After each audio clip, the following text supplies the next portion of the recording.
last 25 years or so. And I've written a couple of recent books, one on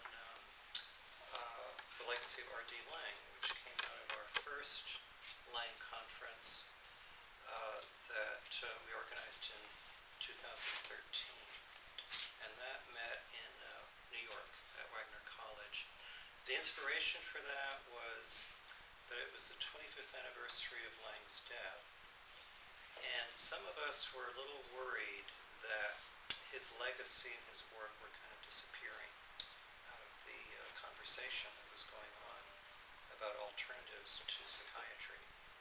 So we organized this conference. We invited all the people that we knew that had worked with Laing or knew him, mostly Americans, either who went to England, like Nita and myself.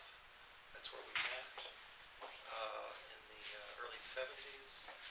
And other people in the U.S. who had encountered Laing in his travels and visits here.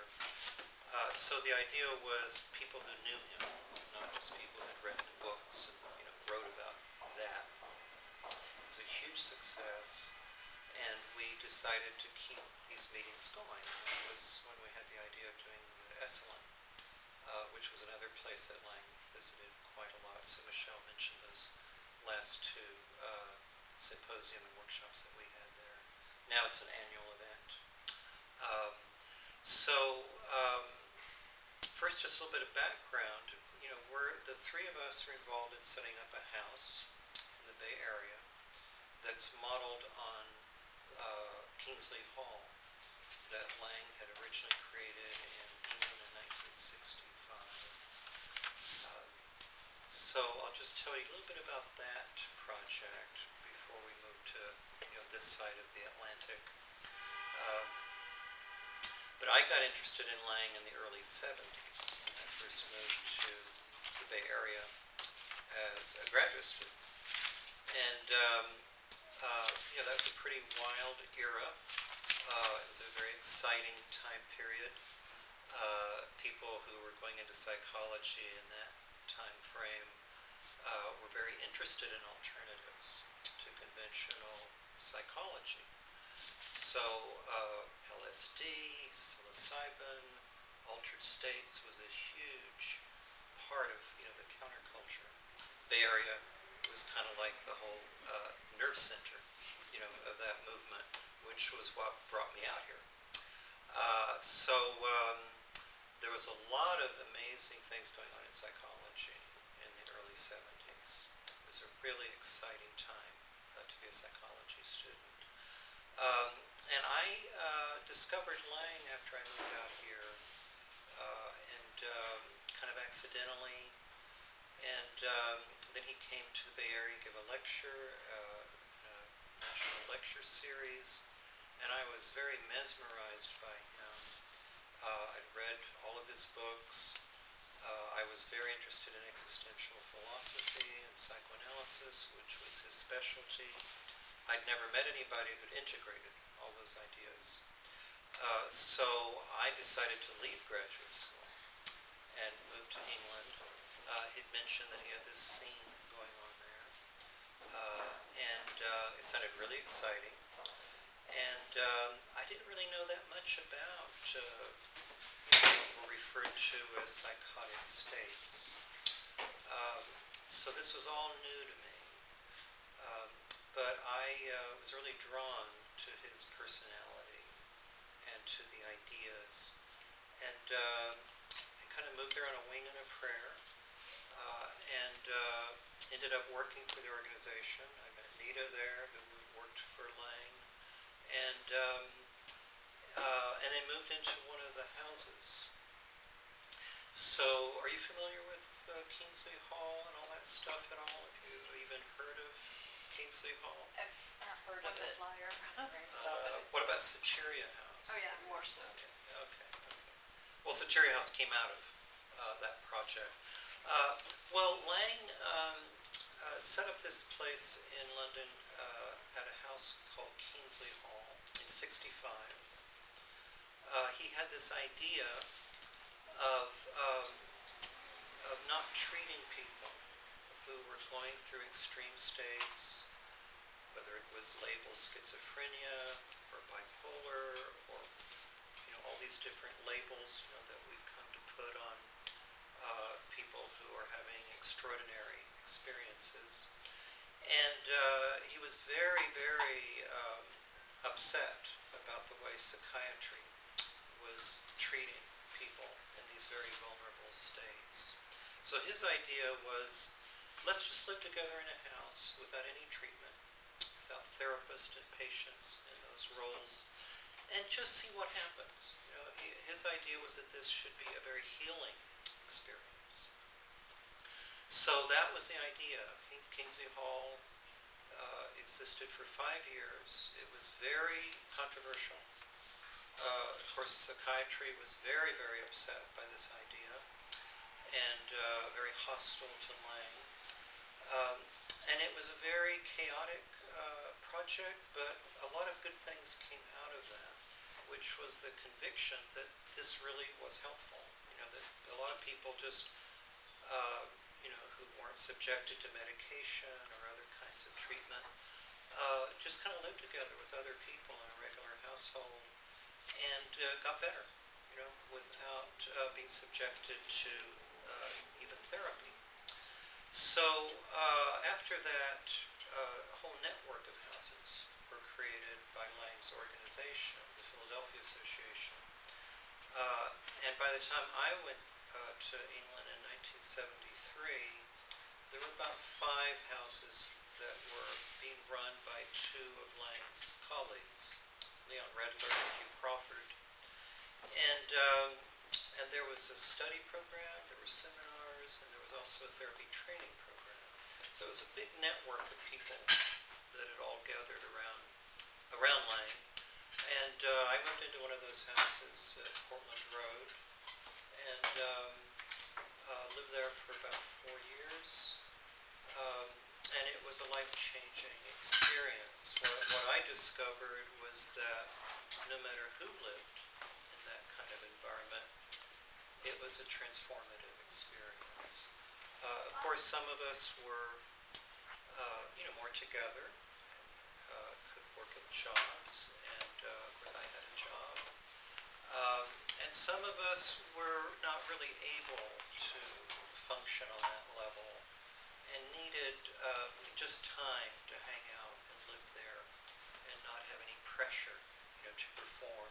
There were no rules. There was no bedtime, there was no get-up time, there was no schedule.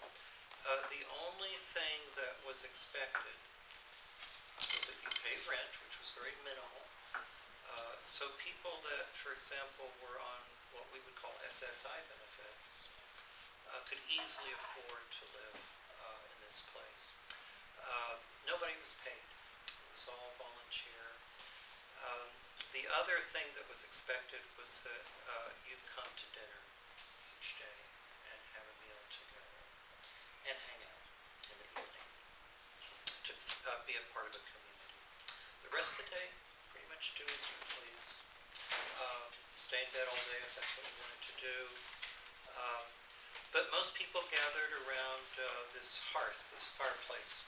It's chilly in London. So you kind of have to, out of your rooms, gather around this kitchen fireplace. I discovered why the British drink tea all the time, basically to stay warm. And of course the caffeine was very, very strong tea or coffee was very much in vogue. I don't really want to go into all that in detail right now. We can just get into that in more of a conversation if you like. But I also did my therapy training with Laing's organization, and after about 7 years, decided to come back to the U.S. and maybe bring some of this back here to the Bay Area. Now, there was already a place in San Jose that was inspired by Laing, which was Soteria House. I think that was started, in the early 70s? around the time that I was a student in graduate school at California School of Professional Psychology. In fact, I did a year internship at Soteria before moving to England to work with Laing. That was from 72 to 73. I think Soteria had just been going for about a year at that point. And that was created by Lauren Mosier, who was a psychiatrist that worked for NIMH. He visited Laing in London and Kingsley Hall and was very impressed and fascinated with this idea and decided to create a kind of an American version of this. So that meant getting it funded by the government, and there was a control study. People who were diagnosed schizophrenic at Agnew's Hospital in San Jose were either kept at the hospital or sent to Soteria. And at Soteria, the same idea, no medication or very minimal medication, if any, no treatment, just the milieu of living in the house was considered to be a therapeutic agent. Now this was a little different from the way Kingsley Hall and the other Laing houses worked in London, where there were no paid staff. Lauren did set up a model where there were 2 live-in staff people that were there either all the time or alternated. I think over the years they experimented with different ways of having live-in staff. But that was about it. Other than that, it was just people that lived there. And it was a very similar setup. One difference was that in London there was a premium on psychotherapy. A lot of the people living in the houses did choose to go into therapy with somebody, and a lot of them didn't. So when we came back to England, Nita and I set up a place in Marin County in Nicosia. We met some locals who were also very interested in this model. It was called Shadows, and it was similar to the way Soteria was set up. We had live-in staff, dinner every evening, a lot of groups, a lot of hanging out together, no medication, and we also found that this was extremely therapeutic and helpful for people that lived there. The other thing we discovered was that American culture had really turned against this whole model and the counterculture. This is the early 80s. This is early 80s. In fact, there had been a law created in Marin that no more than 6 unrelated people were allowed to live together in the same house. This was an anti-hippie law. So we were shocked at this, because in a way that whole hippie experiment was a big part of Laing's mindset. The Kingsley Hall was very much like a hippie community. And there were definitely people at Kingsley Hall who took acid and stuff, either for the experience or because they thought it might be helpful. So we discovered that if anybody wandered off of the property and ended up in the local crisis center, in London that happened occasionally. You'd go to the hospital and pick them up and take them back.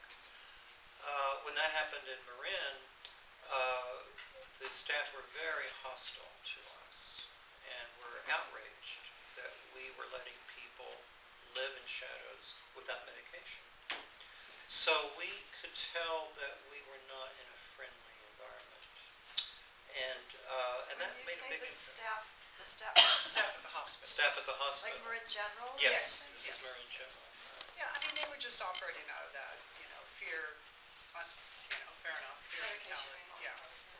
And also some sense that we were actually depriving people of what would help them. Already this was becoming the standard of care. Yeah. Before that term, was coined, that you definitely medicated people that were diagnosed. That was a humane thing to do. especially then, it was really a lot of new medications were just being discovered. And it felt like, ooh, magic potions here. Magic bullet. Yeah. It sounds territorial as well. Yeah, I think so. They also didn't want to, there was some sort of sense of, they were having to clean up. Our We mess, weren't doing it right, yeah. sort of thing, yeah. So, yeah, I mean, it was all that, it was the 80s, and anyway, it was the 80s and 90s, and until very recently, things are really beginning to sort of open up again. Yeah, they thought we were just being irresponsible. Satiri was still in its last legs, running in the early 80s. Another friend of ours, John Perry, had set up Diabasis, which was a union model. And he was still around and referred people to us at Shadows. There was a lot of people that had been involved with either Diabasis, Sateria, or iWard that all heard about what we were doing and were wanting to be involved with it. So we had no problems finding people that wanted to work at Shadows. But we were very disillusioned and kind of heartbroken, that we thought that this was the wave of the future. We spent all these years in London, learning this stuff, and only to discover nobody's really interested in this anymore. And the funding for all of these programs completely dried up around this time. Now, we were a private model. We didn't go for public money. Clients paid to be there. I think, how much do you remember we were charging? That's a good question. That's what we were talking about 30 years ago. It was not, I think it was $50 a day. something like that, yeah, which was a lot then. I mean, it was enough that and I think if you were in a nursing home or something, it was like $150. yeah, so we tended to get, so we were still much cheaper than the going rate. yeah. But still, families had to be able to afford to spend that. So we decided to take a hiatus from this project and maybe come back at it in the future when the political winds weren't so conservative, right? I think Reagan had just been elected president. So that's kind of our history of how all this happened then, and then jump to what, 30 years later. Yeah, I didn't think it would take that long, but. We're just assuming that people are out there doing all this great work and it's all taken off. But in fact, there is a lot of stuff that had evolved. The Spiritual Emergence Network, that Stan and Christina Croft started around that time in the later 80s. It was in the air, and all these other interesting things. The alternative movement that happened. So that's why a few years ago we decided, let's give this another shot. The bus just dropped everybody out. Oh, is that okay? No idea. We're just going over a little history, but we'll go back over it. So. We just came from the Hearing Voices Network group. Welcome. We're giving a little background. So we just giving a little background about setting up our place, Gnosis Retreat Center. So we decided, when we decided to do the Esalen meetings, we also decided let's give this another shot. It seems like something is in the air of interest, at least a new counterculture, is kind of emerging. Of course, we are now in an era when psychiatric treatment is more devoted to medication than any time in history, and our culture is more devoted to medication and the medical model than any time in history. And there's a whole new propaganda, about now medication has advanced to the point where it's miraculous and doing fantastic stuff. And we of course don't buy into that at all, and feel that there's even a bigger crying need for alternatives. There's no real Sateria house now. I think there was a project in Alaska Oh, Vermont is Vermont, Well, yeah. now Vermont has a new place, That's right. and there's Beatrice, right, is setting Oh, up a place in Fire. New York. Yeah. Yeah, she's in. So there's things in the wind, when, change seems to be